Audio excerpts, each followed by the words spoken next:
Thank you very much indeed, and to our panel who've joined us up here. You've got an overview there of what Jordan has to offer. Let me start by talking to Minister Mohammed Shahádeh, Minister of Investment. What does Jordan offer, and what does the government do to make it attractive?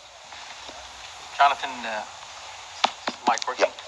Jonathan, really good to see you, and I say very good morning to everyone. And I extend a very warm welcome to our friends visiting Jordan. I really urge you to take advantage of a nice weather and a very deep heritage in this country and a very good food as well. So please enjoy your stay.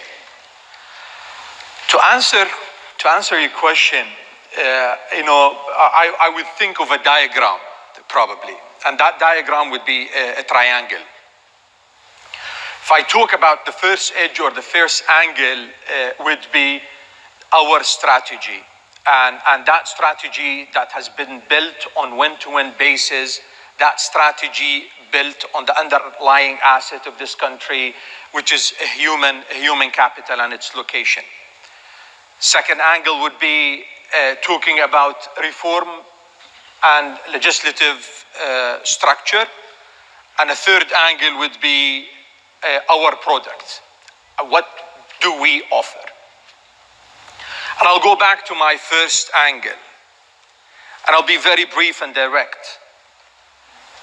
Today, Jordan has a strategy, and that strategy built on the underlying assets of its people. Human capital, it is our value. Today, we drive to be the country for back office and for administrative services. Today, we drive to be the kitchen of the multinational companies in the region. Why? Because it is our right to win. Why? Because we have the youth and the talent, and we have what it takes. And it is testimonial that we've been successful in that. We've seen many companies move their back offices to Jordan. Anyone that visited Business Park sees 3,500 young people. Their work revolves around that strategy.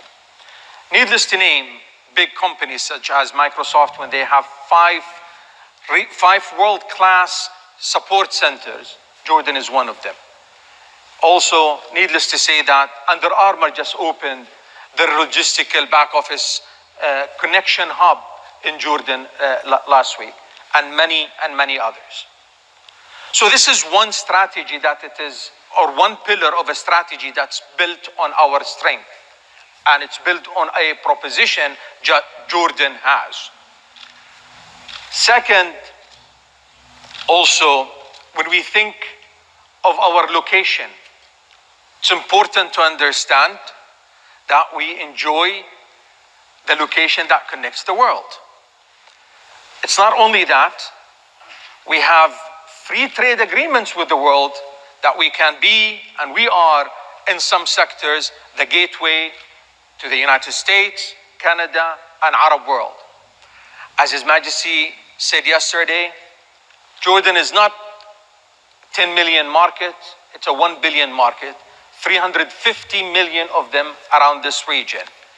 And we've been successful in that as well. We export to the United States almost 1.6 billion of exports.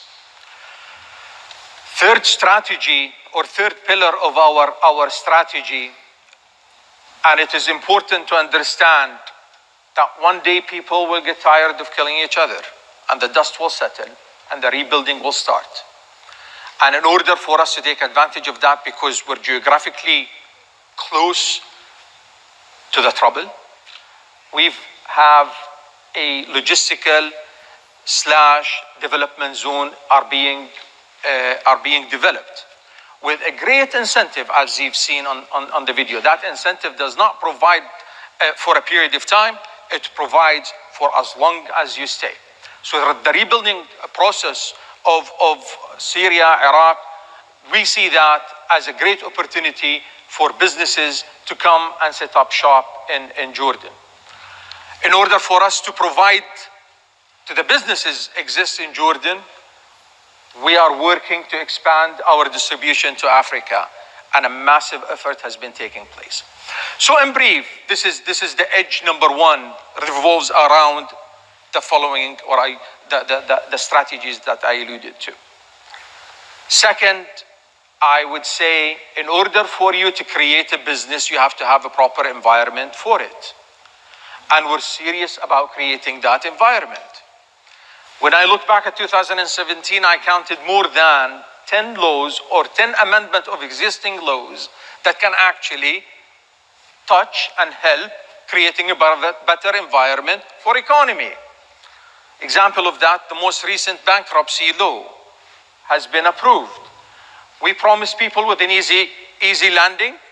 Now things happen. We promised them with a very structured, easy exit. The law of medical liability. This will take Jordan from one quadrant to another when it comes to medical tourism. This will open a new horizon for us. This will allow multinational insurance companies to come to Jordan and explore what the talent has when it comes to medical tourism. And many other laws, such as commercial law, we have amended it whereby capital ventures can come into to Jordan and invest. Third angle is our product, which is our economic development growth plan and our investment plan, which is the project list that we have that can actually provide lucrative IRRs for our investors. And today is a big testimonial to that when we see investors such as Ebrd, investors such as Meridian sitting on this podium, looking into further investing in the country. This is a clear testimonial to our success when it comes to PPP projects and mega projects. And in brief, Jonathan, when I look back, I see 2000 to 2008, a country has grown by 6.7% as an average. However, we hit the financial crisis. Then we got up and we hit the Arab Spring. Then we got up again. And we were hit with war on terrorism that lasted for 6 years or so. Then we were hit with a refugee crisis. However, when I look back, I also see economy that continued to grow. I look back and I see a very solid fiscal policy. I look back and I see the true definition of a resilient economy, and this is truly Jordan.